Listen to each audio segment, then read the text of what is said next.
Hello everyone, welcome back to yet another video on my channel. If you're new here, my name is Jane. I'm so glad to have you here. So in today's video, I have a huge book haul for you guys. I kind of have to do this rush because I'm filming before my 9 to 5 because I have no other time to film except on the weekends, and I didn't have time to film on the weekends. I'm just gonna get right into it. I will leave all the book names down below in case you guys want to look up a more in-depth summary. I will be giving very brief summaries today. So the first book I have is The Midnight Library by Matt Haig. I bought, I think, 11 books at this local library. They were having a used book sale and they were selling the books for $1 each. I'm talking $1 Canadian, so that's what, 70 cents US? Insane sale. So I got myself 11 books. If I remember correctly, this is about a woman who takes her life and ends up in this midnight library where each of the books shows a life she would have had she made a different decision than she did. I thought this was super interesting, very unique idea. The next one I have is When No One Is Watching by Alyssa Cole. This is another one that I bought for $1. So this is about Sydney Green, who loves her neighborhood but seems to change every time she blinks. Condos are sprouting up like weeds, for sale signs are popping up overnight. Sydney channels her frustration into a walking tour and finds an unlikely assistant in one of the new arrivals to the block, her neighbor Theo. But Sydney and Theo's deep dive into history quickly becomes a dizzying descent into paranoia and fear. Their neighbors may not have moved to the suburbs after all, and the push to revitalize the community may be more deadly than advertised. So I have an anonymous feedback form linked down below on every one of my videos, and someone suggested that I read more BIPOC authors. When I picked this book up, I didn't know it was written by a BIPOC author, but it's written by Alyssa Cole. I've never heard of her. Oh, she's been featured on a lot of things. Okay, I'm just not a thriller reader, but I am excited to read and diversify my authors. The next one that I have is The Ex-Hex. Also got this for $1. Such a steal. This is by Erin Sterling. It's past spooky time, so I'll probably read this next year. 9 years ago, Vivian Jones nursed her broken heart like any young witch would. Vodka, weepy music, bubble baths, and a curse on the horrible boyfriend. With only an orchard hayride scented candle on hand, she isn't worried it will cause him anything more than a bad hair day. With one calamity after another striking Reese, Vivi realizes her silly little ex-hex may not have been so harmless after all. Heard so many people talking about this.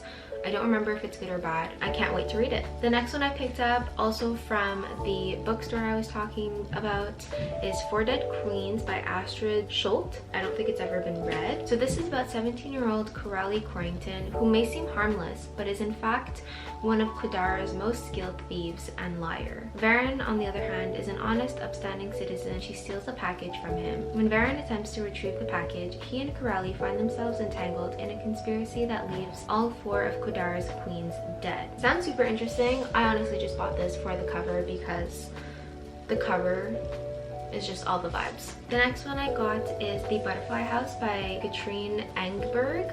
So this was also $1. In the coronary care unit, a nurse fills a syringe with an overdose of medication and enters the room of a patient. A paper boy stumbles upon a dead woman, her arms marked with incisions. Cause of death, the draining of all the blood in her body. Investigator Pepe Corner takes on the case. His partner Annette Warner, now on maternity leave, is restless. Oh my god, it's so dark. When Pepe looks for answers, Annette decides to do a little sleuthing, but operating on her own exposes her to dangers she can't even begin to fathom.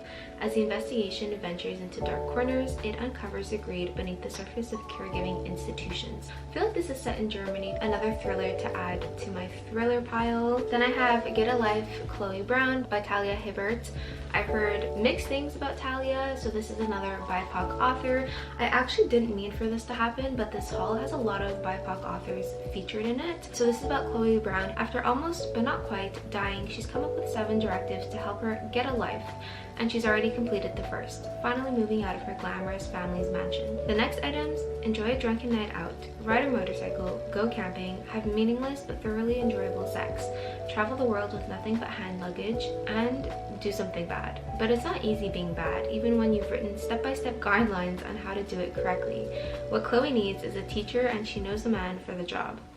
Red Morgan is a handyman with tattoos, a motorcycle, and more sex appeal than 10,000 Hollywood heartthrobs. Ooh, interesting. Next, I have Morgan by Mary E. Pearson. If you guys know me somewhat, you'll know that the Remnant Chronicles are one of my favorite all-time series by Mary, and Morgan is the prequel to that universe. So Morgan is like a town or a city, and it was named after an actual person.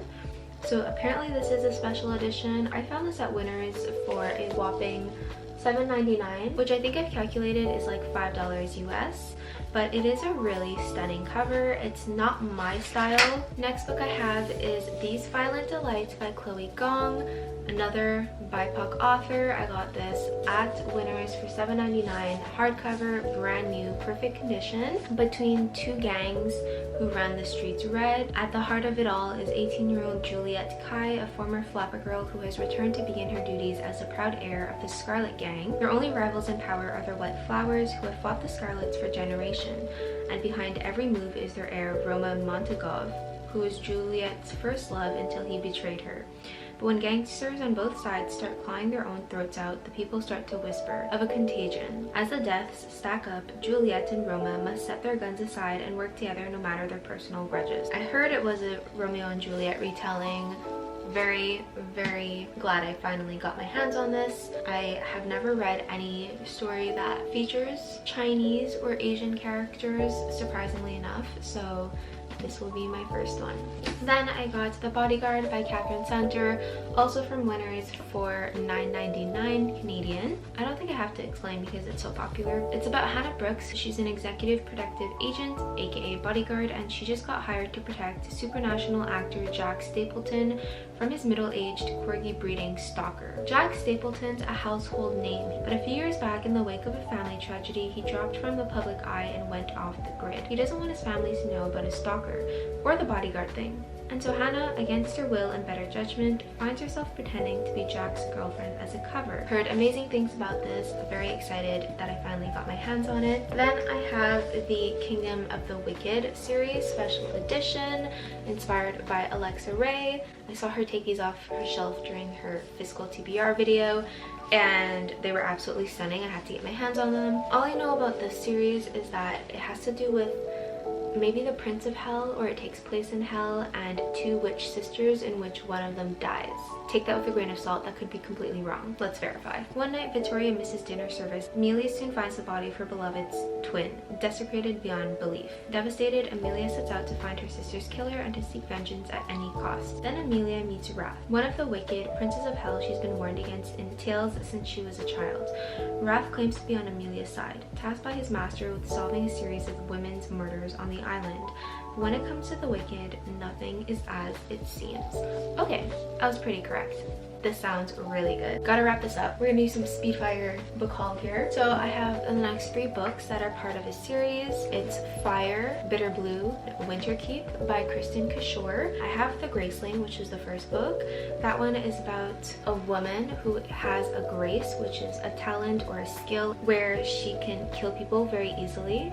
So her uncle, who is the king, uses her to kill his enemies, but then she meets Poe, who I forget what he does, but then she starts to question her skill and whether she's doing the right thing, I believe. Absolutely in love with these covers. I find they are just stunning. I'm missing the last book, which is Sea Sparrow, but once I get my hands on it, you know I'm gonna start this series. Then I have Red Queen by Victoria Aveyard. Mare Barrow's world is divided by blood, those with red and those with silver. Mare and her family are lowly reds, destined to serve the silver elite, whose supernatural abilities make them nearly gods. But a twist of fate leads her to the royal palace itself, where in front of the king and all his nobles, she discovers an ability she didn't know she had.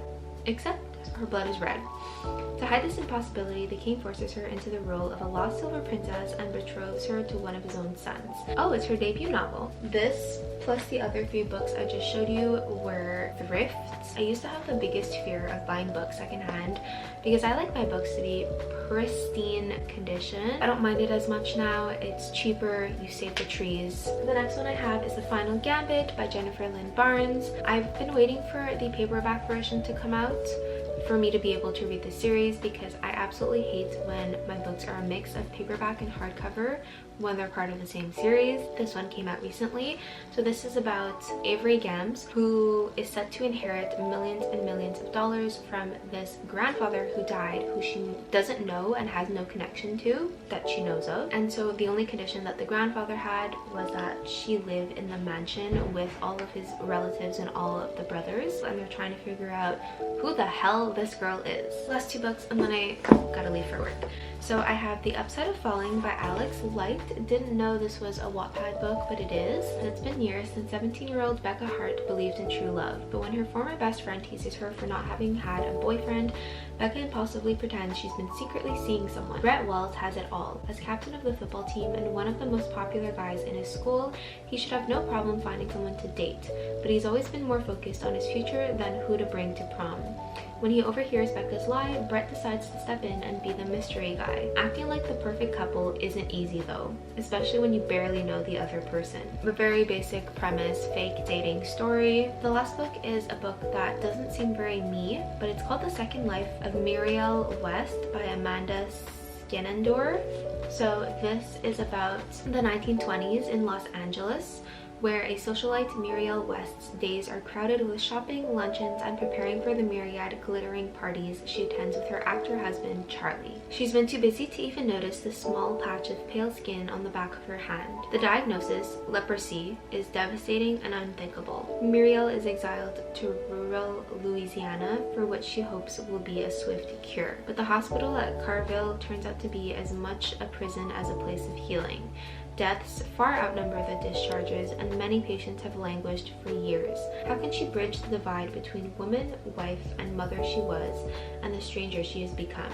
And what price is she willing to pay to protect the ones she loves? Very, very interesting story. This is another one of the books that I got for $1 at the local bookstore. Not a novel that I would typically pick up. Expanding my horizons, so who knows? That is everything. I have to go to work now. Thank you for sticking with me for yet another video. I hope you guys enjoyed, found a new read, have thoughts and opinions on some of these books. If you have read them, I would love to hear them. I'll see you guys very soon in my next video. Bye!